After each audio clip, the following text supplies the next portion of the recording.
Aujourd'hui, on va voir quel MacBook acheter en 2022. Je ne parlerai pas du Mac Studio, de l'iMac et du Mac Pro dans cette vidéo. On va se concentrer uniquement sur les MacBooks.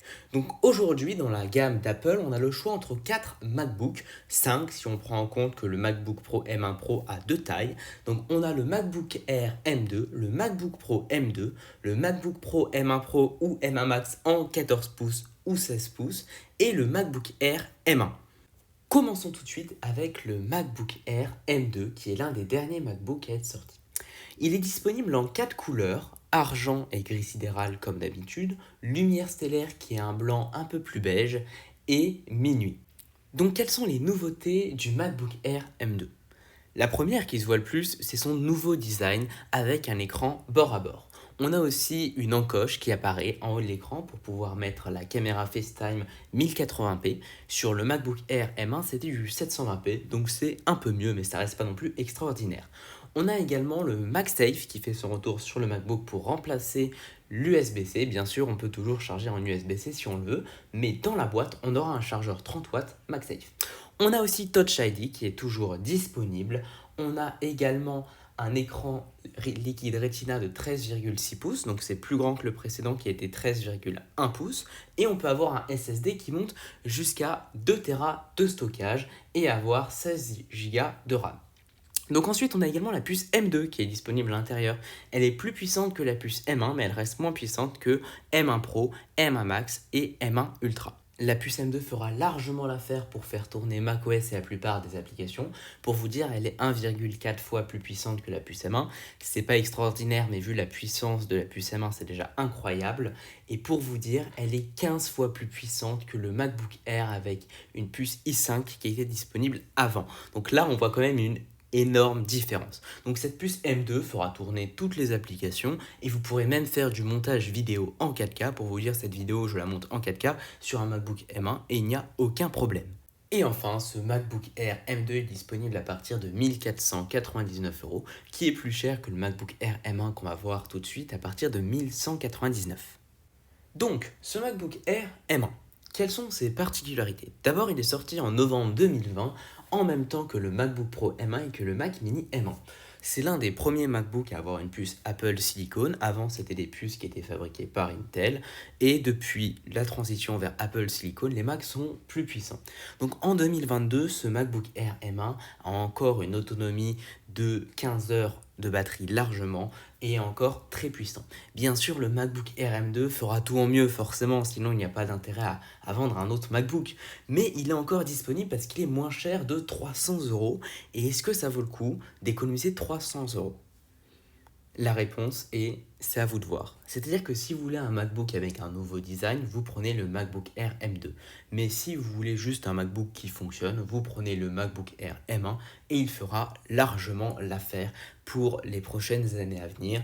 Il supportera macOS pendant encore 5 ans, donc il fonctionnera très bien pendant des années. Ensuite, on a les MacBook Pro 14 pouces et 16 pouces équipés des puces M1 Pro et M1 Max qui sont sortis en octobre 2021. Ces MacBooks sont les plus puissants disponibles actuellement chez Apple. Ils embarquent les puces M1 Pro et M1 Max qui sont 3 à 4 fois plus puissantes que la puce M1, donc même la puce M2 est moins puissante que les puces M1 Pro et M1 Max.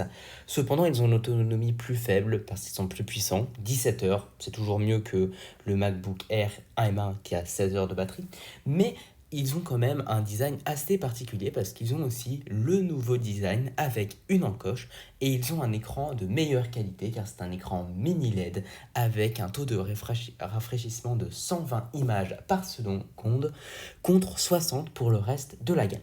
Donc ces MacBooks ont également 8 Tera de stockage contrairement à 2 Tera pour le reste des modèles et ont jusqu'à 64 Go de RAM.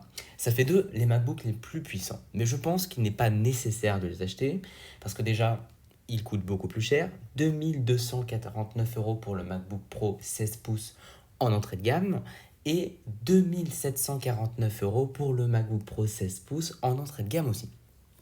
Ce MacBook est vraiment réservé, je pense, aux professionnels. Son nom Pro l'indique, il n'est pas nécessaire de l'acheter. Cette puissance ne vous servira à rien si vous voulez juste regarder des vidéos, envoyer des messages, utiliser un ordinateur normalement.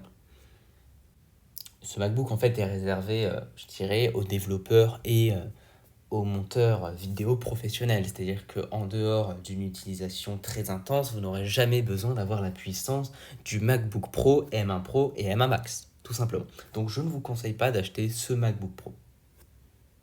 Et enfin, on termine avec le MacBook Pro 13 pouces équipé de la puce M2.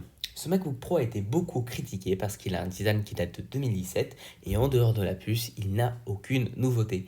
C'est-à-dire que l'écran Retina c'est le même, le capteur Touch ID c'est le même, le clavier avec la Touch Bar c'est le même et l'ordinateur en lui-même c'est le même. Donc en dehors de cette puce M2 qui le rend plus puissante, il n'a aucune nouveauté. Donc est-ce que ça vaut le coup de payer 1599 € pour avoir ce MacBook, sachant que pour 100 € de moins, il y a le MacBook Air M2 qui a lui un nouvel écran, qui a également le port MagSafe qui n'est pas disponible sur ce MacBook? Je pense que oui, donc c'est vraiment le MacBook qui n'a plus rien à faire dans la gamme aujourd'hui.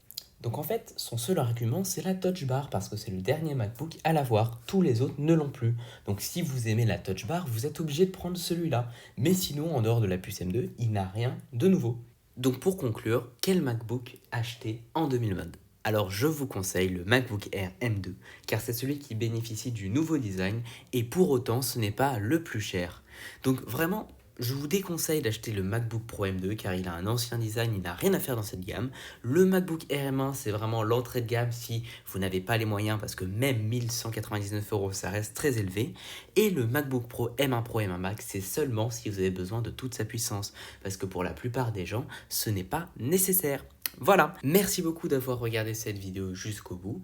N'hésitez pas à mettre un like si elle vous a plu. Vous pouvez aussi me donner votre avis dans les commentaires et me dire quel MacBook vous avez. Vous pouvez également me poser une question par rapport à l'un de ces MacBooks, je vous répondrai. Et moi je vous dis à bientôt pour une prochaine vidéo.